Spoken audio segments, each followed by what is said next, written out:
Assalamualaikum warahmatullahi wabarakatuh.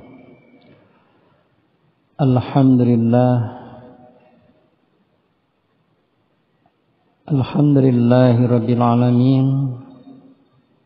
Asyhadu an la ilaha illallah wahdahu la syarikalah. Wa asyhadu anna Muhammadan abduhu wa rasuluh. Allahumma sholli ala Muhammad wa ala ali Muhammad kama shallaita ala ali Ibrahim wa barik ala Muhammad wa ala ali Muhammad kama barakta ala ali Ibrahim fil alamin innaka Hamidum Majid. Alhamdulillah, puji syukur kehadirat Allah Subhanahu wa taala atas segala nikmat yang telah Allah Ta'ala berikan kepada kita semua. Mudah-mudahan Allah Subhanahu wa Ta'ala menjadikan kita sebagai hambanya yang pandai bersyukur atas nikmatnya, hingga Allah Subhanahu wa Ta'ala selalu menambah nikmat yang telah Allah Ta'ala berikan kepada kita semua. Kemudian jangan lupa salawat dan salam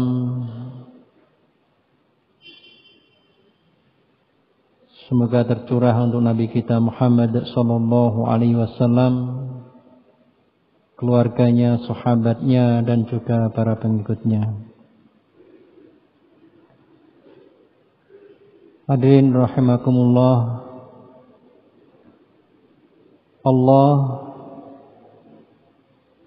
Allah Subhanahu wa Ta'ala Dialah yang maha perkasa. Dialah Allah yang maha kuasa. Bahwasanya apa-apa yang Allah Ta'ala kehendaki pasti akan terjadi, dan apa-apa yang tidak Allah kehendaki pasti tidak akan terjadi. Sedangkan kita adalah hamba Allah yang lemah. Kita hamba Allah yang membutuhkan Allah Subhanahu wa Ta'ala yang maha perkasa, yang maha kuasa. Sehingga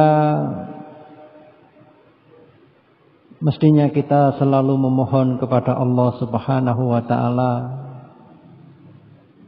memohon pertolongan kepada Allah Subhanahu wa Ta'ala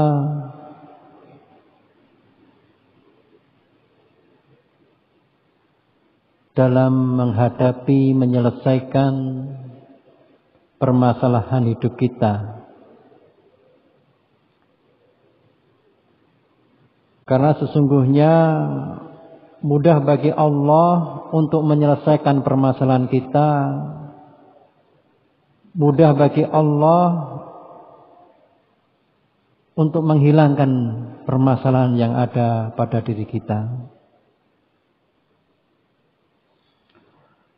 Dan Allah Subhanahu wa Ta'ala berfirman dalam surat Al-Baqarah ayat 45. A'udzubillahi minasyaitonir rajim. Wasta'inu bis-sabri was-shalah wa innaha lakabiratun illa 'alal khashi'in. Dan jadikanlah sabar dan sholat sebagai penolongmu. Dan sesungguhnya yang demikian itu sungguh berat, kecuali bagi orang-orang yang khusyuk. Sabar dan sholat kita jadikan sebagai penolong, tidak lain adalah kita memohon pertolongan kepada Allah Subhanahu wa Ta'ala.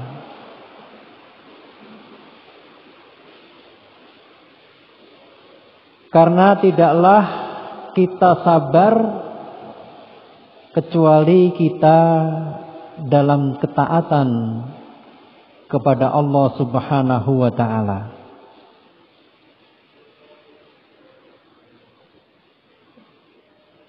Dan juga ketika kita melakukan sholat, maka kita pun memohon kepada Allah Subhanahu wa ta'ala. Karena sholat merupakan saat yang sangat dekat seorang hamba kepada Allah Subhanahu wa ta'ala. Dengan sholat itu kita memohon kepada Allah Subhanahu wa ta'ala. Dengan sholat itu kita meminta pertolongan kepada Allah Subhanahu wa ta'ala. Dan kalau kita perhatikan di dalam sholat-sholat itu, dalam bacaannya banyak sekali doa-doa. Kita memohon kepada Allah Subhanahu wa ta'ala. Dan pada saat sujud merupakan saat yang sangat dekat seorang hamba kepada Allah, sehingga sangat diperintahkan untuk memperpanjang sujudnya dengan berdoa kepada Allah Subhanahu wa ta'ala.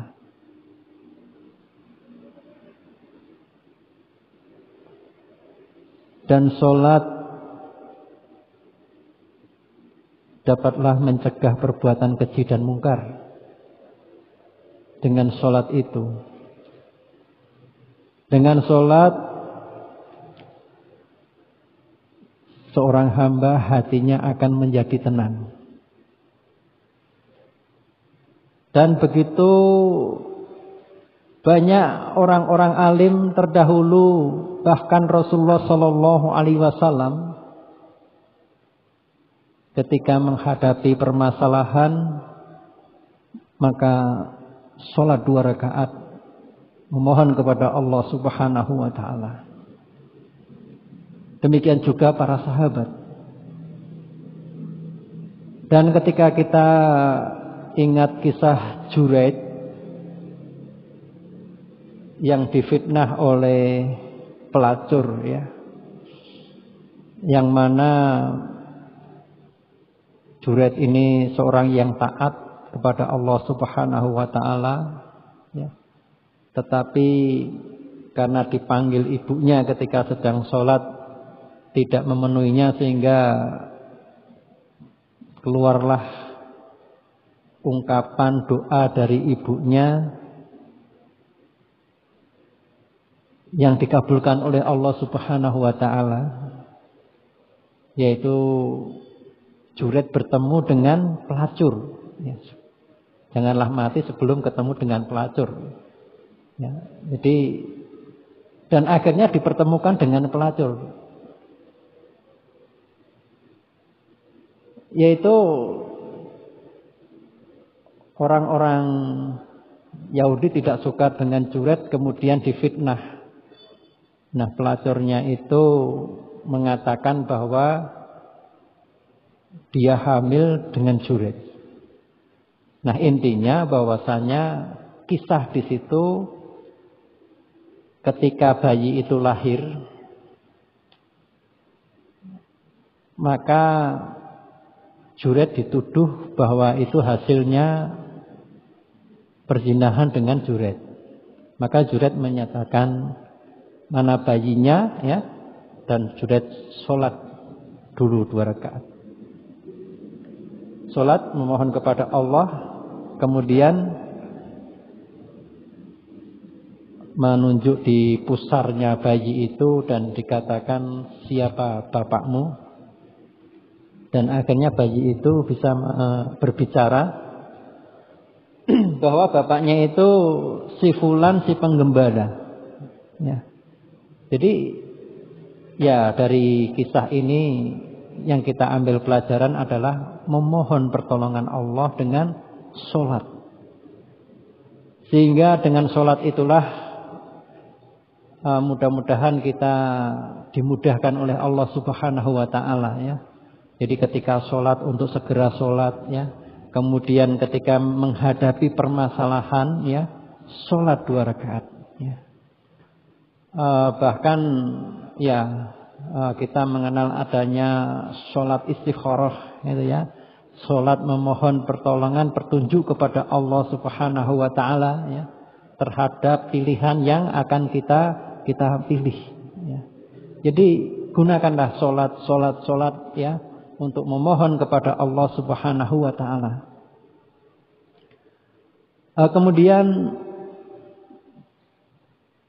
di sini 2 hal, yaitu sabar dan sholat ya.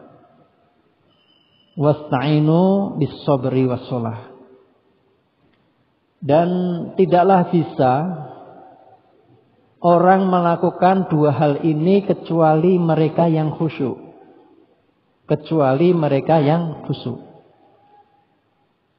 Orang yang khusyuk di dalam sholatnya itu sangat merindukan sholat.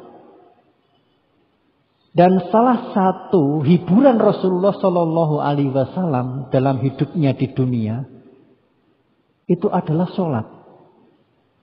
Sehingga Rasulullah Shallallahu Alaihi Wasallam ketika sholat itu ya senang, ya, karena ya dekat dengan Allah Subhanahu Wa Taala. Ya. Dan tidaklah bisa seperti ini kecuali orang yang khusyuk. Karena orang yang khusyuk ini akan menunjukkan bahwasanya dia itu senang dalam posisi sholat. Sholatnya khusyuk tumakninah. Kalau orang yang sholatnya tidak khusyuk gitu ya, sepertinya berat ya untuk menjadikan sholat ini sebagai penolong, sebagai wasilah untuk mendekatkan diri kepada Allah. Bagaimana bisa sholat aja nggak senang gitu ya, sholat aja malas gitu ya. Nah, sehingga ya yang bisa menjadikan bahwa sholat dan sabar itu sebagai penolong ya hanya orang-orang yang khusyuk. Ya, orang yang khusyuk di dalam sholatnya. Nah kemudian yang 2 hal, yang pertama sholat dan yang kedua adalah sabar. Nah sabar ini terdapat pada 3 hal ya. Yang pertama adalah sabar di dalam ketaatan. Allah Subhanahu wa taala berfirman, wa'mur ahlaka bis-shalah wastabir 'alaiha la nas'aluka rizqa nahnu narzuquka wal 'aqibatu lil muttaqin. Ya. Wal 'aqibatu lit taqwa. Ya, dan perintahkanlah kepada keluargamu mendirikan sholat ya. Dan bersabarlah kamu dalam mengerjakan.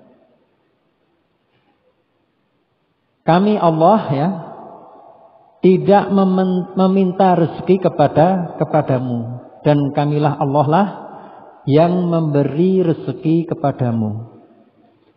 Dan akibat yang baik adalah untuk orang-orang yang bertakwa. Jadi untuk melakukan sholat, untuk taat itu perlu kesabaran. Ya. Allah Subhanahu wa taala juga berfirman, ya ayyuhalladzina amanu sabiru wassabiru warabitu wattaqullaha la'allakum tuflihun. Wahai orang-orang yang beriman, bersabarlah kamu dan kuatkanlah kesabaranmu dan tetaplah bersiap siaga dan bertakwalah kepada Allah supaya kamu beruntung. Ya. Jadi pada ayat yang pertama tentang perintah untuk sabar dalam ketaatan tadi, bahwasanya kita diperintahkan untuk sholat ya, dan bersabar dalam mengerjakannya. Dan juga bahwasanya akibat yang baik adalah bagi orang-orang yang bertakwa. Dan banyak sekali ayat-ayat Al-Quran ya, yang memerintahkan, menyeru kepada orang-orang yang beriman ya, untuk bertakwa kepada Allah Subhanahu wa Ta'ala. Ya. Sabar di dalam ketaatan artinya bahwasanya kita mesti melakukan ketaatan itu. Nah, kalau tidak sabar dalam ketaatan, ya tidak taat. Ya. Artinya ketika Allah Ta'ala memerintahkan kita sholat, ya sholat. Allah Ta'ala memerintahkan kita saum, ya saum. Ya. Allah Ta'ala memerintahkan kita sedekah, ya bersedekah. Ya. Jadi terhadap apa yang Allah Ta'ala perintahkan, kalau dia itu sabar, mesti akan menjalankan. Ya. Karena memang sabar dalam ketaatan ini memang perlu ya tenaga ya, perlu tenaga. Karena memang dalam ketaatan kan perlu melakukan ya, melakukan sesuatu. Perlu energi, perlu waktu ya. Sehingga ya kesabaran dalam ketaatan ini merupakan hal yang berat ya, kecuali bagi orang-orang yang khusyuk kepada Allah Subhanahu wa Ta'ala. Kemudian yang kedua adalah sabar dalam meninggalkan maksiat, meninggalkan larangan Allah Subhanahu wa Ta'ala. Nah, kelihatannya sabar di dalam meninggalkan larangan ini lebih ringan ya daripada sabar dalam menjalankan ketaatan. Jika ya kita dalam posisi tidak ada orang lain yang mempengaruhi. Ya. Jadi misalkan kita sedang duduk di rumah ya, atau mungkin di mana saja ya. Maka kalau sabar dalam meninggalkan maksiat, maka cukup kita tidak melakukan apa-apa. Ya. Tidak minum khamr ya, tidak melakukan zina misalkan ya. Nah, itu kan cukup diam saja di tempat duduk kita gitu. Tetapi ketika itu sudah melibatkan orang lain, maka sabar dalam meninggalkan maksiat pun juga berat. Ya. Kita lihat kisah Nabi Yusuf alaihissalam ya. Dalam surat Yusuf ya, ayat 24 Allah Ta'ala berfirman, وَلَقَدْ حَمَّتْ بِهِ وَحَمَّ بِهَا لَوْلَا أَرَّى بُرْهَانَ رَبِّهِ كَذَلِكَ لِنَصْرِفَ عَنْهُ السُّوءَ وَالْفَحْشَاءَ إِنَّهُ مِنْ عِبَادِنَا الْمُخْلَصِينَ. Sesungguhnya wanita itu telah bermaksud ya melakukan perbuatan itu ya perbuatan zina ya dengan Yusuf ya. Dan Yusuf pun bermaksud melakukan pula dengan wanita itu andai kata ya, dia tidak melihat tanda dari Tuhannya. Demikianlah agar kami memalingkan daripadanya kemungkaran dan kekejian. Sesungguhnya Yusuf itu termasuk hamba-hamba kami yang terpilih. Nah, kalau kita perhatikan, ini perlu kesabaran yang luar biasa. Karena sudah melibatkan orang lain. Nah, kita tahu bahwasanya istri raja ini seorang wanita yang cantik. Ya. Bagaimana seorang laki-laki ya yang belum pernah menikah ya, kemudian digoda wanita cantik, lagi bangsawan ya. Maka kita ingat hadis di antara orang yang mendapatkan perlindungan nanti di yaumil akhir ya, yang mana pada saat itu tidak ada perlindungan kecuali perlindungan Allah, adalah seorang pemuda yang diajak berzina dengan wanita cantik lagi bangsawan rupawan ya, tapi dia menolaknya.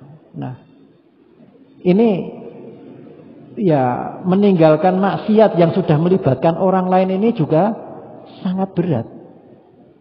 Ya. Jadi misalkan seseorang sedang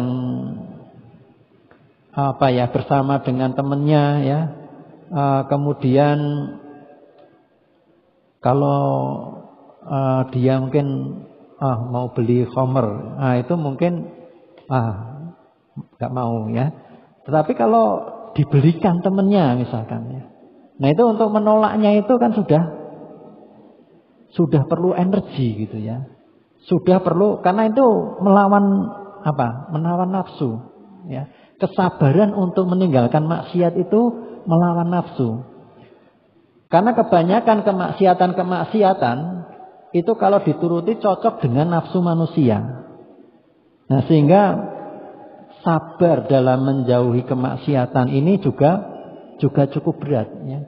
Karena dalam ketaatan kemaksiatan ini sebetulnya ada dua pilihan ya, melakukan atau tidak gitu ya.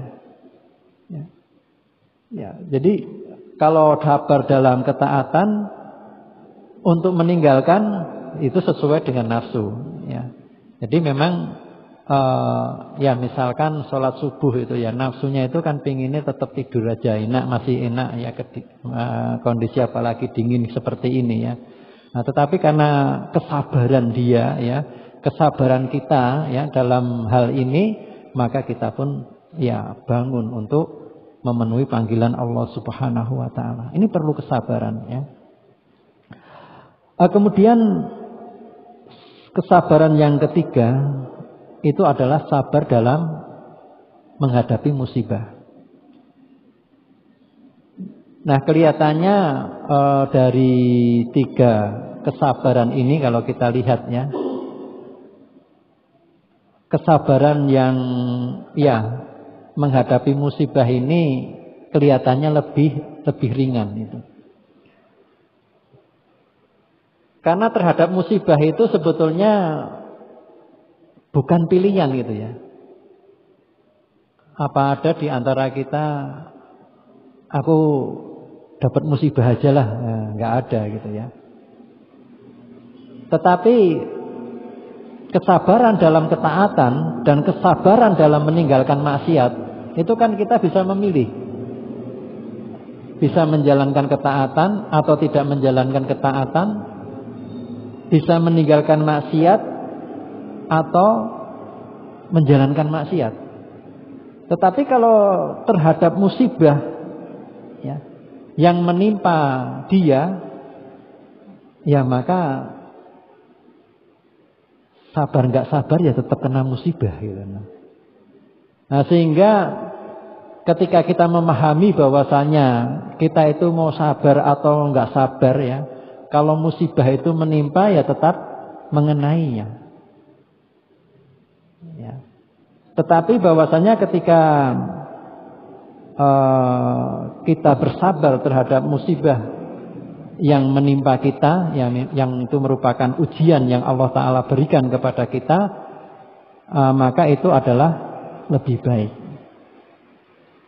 Karena Allah Subhanahu wa Ta'ala, ya, terkait dengan musibah ini, Allah Ta'ala berfirman, ma asaba min musibatin fil ardi wala fi anfusikum illa fi kitabim min qabli an nabra'aha inna dzalika 'alallahi yasir. Tidaklah ada suatu bencana pun yang menimpa di bumi, ya, dan tidak pula pada dirimu, melainkan telah tertulis, telah tercatat di kitab Lauhul Mahfuz, ya, sebelum kami Allah menciptakannya, ya. Sebelum Allah Ta'ala menciptakan kita, ini sudah tercatat di Lauhul Mahfuz, musibah itu akan mengenai kita. Sesungguhnya yang demikian itu adalah mudah bagi Allah. Jadi ketika kita memahami, ya, bahwasanya musibah itu pasti akan mengenai kita, karena setelah dicatat oleh Allah Ta'ala, telah ditetapkan oleh Allah Ta'ala, ya, sebelum Allah Ta'ala menciptakan kita, maka ketika kita memahami itu, mestinya kita lebih mudah untuk bisa memilih sabar, ya. Karena sabar itu ada kebaikannya, sementara kalau tidak sabar, ya tidak akan mendapatkan kebaikannya, ya. Sehingga terhadap musibah yang menimpa mengenai kita, ya, ketika kita ingat bahwasanya musibah yang menimpai kita dan juga musibah yang terjadi di bumi ini telah Allah catat, telah Allah tetapkan sebelum Allah menciptakannya. Dunia ini, diri kita ini. Jadi musibah misalkan corona, ya, kemudian gunung meletus, banjir, gempa, dan lain sebagainya, ya, itu semua telah ditetapkan oleh Allah Subhanahu wa Ta'ala. Musibah yang mengenai diri kita, keluarga kita, misalkan ada kematian di antara keluarga kita, misalkan, sudah Allah tetapkan, ya, sebelum Allah Subhanahu wa Ta'ala menciptakannya. Dan itu mudah bagi Allah Subhanahu wa Ta'ala. Kemudian pada ayat selanjutnya Allah Ta'ala berfirman, likaila ta'sau ala ma fatakum wa la tafrahu bima atakum wallahu la yuhibbu kulla mukhtalin fakhur. Yang demikian itu kami Allah Ta'ala jelaskan supaya kamu jangan berduka cita terhadap apa yang luput dari kamu, dan supaya kamu jangan terlalu gembira, ya, terhadap apa yang diberikannya kepada kamu. Dan Allah tidak menyukai orang-orang yang sombong lagi membanggakan diri, ya. Jadi di antara hikmah terhadap musibah itu adalah supaya kita tidak sombong. Seandainya kita mendapatkan apa yang kita kehendaki, dan juga tidak terlalu bersedih hati ketika tidak apa yang kita harapi itu luput dari yang kita harapkan, ya. Jadi misalkan, ya, tidaklah ada di antara kita ketika mengadakan perjalanan untuk selamat sampai tujuan dan kembali lagi, ya. Tetapi ketika yang kita harapkan itu tidak terkena atau luput dari yang kita harapkan, misalkan terjadi musibah di perjalanan, ya, maka hendaklah kita tidak terlalu bersedih hati terhadap musibah itu. Misalkan kita mengharapkan, misalkan mendapatkan apa, dunia gitu, ya, mendapatkan pekerjaan, mendapatkan upah, tetapi tidak jadi mendapatkannya, kita anggap sebagai musibah yang menimpa kita, maka hendaklah kita tetap bersabar. Ya. Demikian juga ketika apa yang kita harapkan itu kita peroleh, supaya kita tidak terlalu membanggakan diri, yang akibatnya bisa membuat kita itu sombong. Misalkan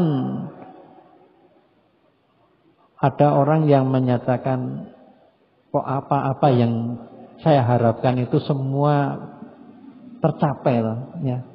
Ingin punya ini bisa, ingin punya ini bisa, ingin melakukan itu bisa, ya. Jadi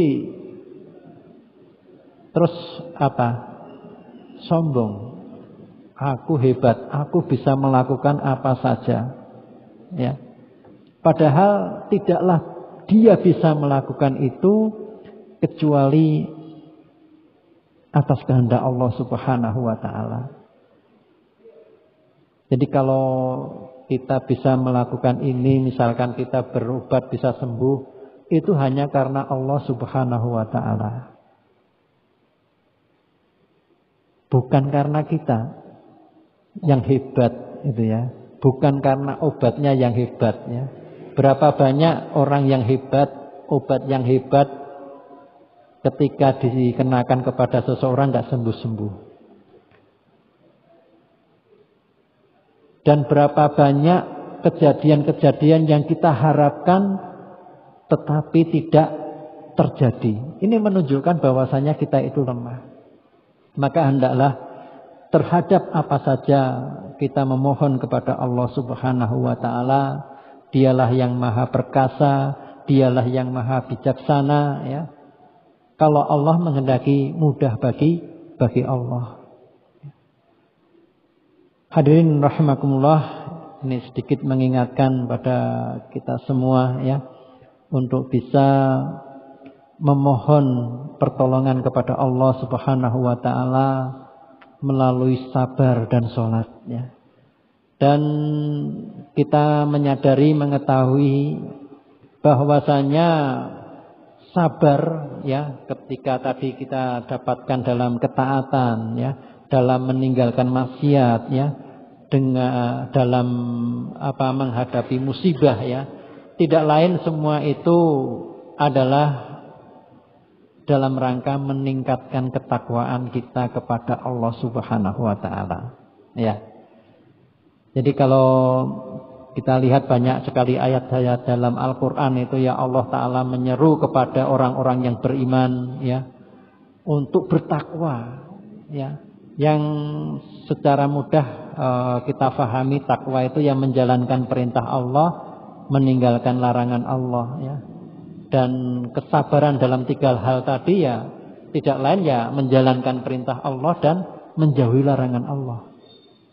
Ya. Ya, Allah taala berfirman misalkan ya ayyuhalladzina amanu taqullaha haqqa tuqatih. Ya. Kemudian Allah taala berfirman ya ayyuhalladzina amanu kutiba alaikumusiyam ya, di akhir ayat la'allakum tattaqun. Jadi banyak sekali Allah Ta'ala menyeru kepada orang yang beriman itu supaya bertakwa kepada Allah Subhanahu wa Ta'ala. Karena ya takwa sebaik-baik bekal untuk kehidupan dunia dan di akhirat. Dan dengan takwa pula Allah memberi rezeki yang tidak disangka-sangka. Ya.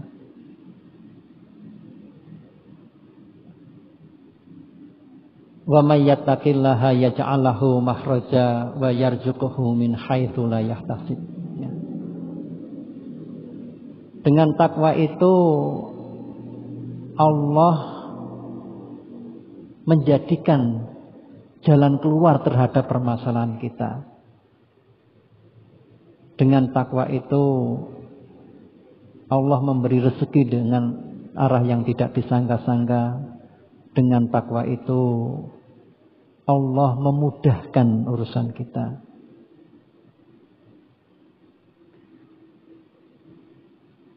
wa may yattaqillaha min amrihi yusra ya. Jadi marilah ya dengan sabar dan sholat ya kita tingkatkan ketakwaan kita kepada Allah Subhanahu wa taala, dan tentunya semua itu dengan memohon pertolongan kepada Allah Subhanahu wa taala. Mohon maaf atas kekurangannya. Kita akhiri dengan doa kafaratul majlis. Subhanakallahumma wa bihamdika asyhadu an la ilaha illa anta astaghfiruka wa atubu ilaik. Alhamdulillahirabbil alamin. Wassalamualaikum warahmatullahi wabarakatuh. Allahul kafi rabbunal kafi.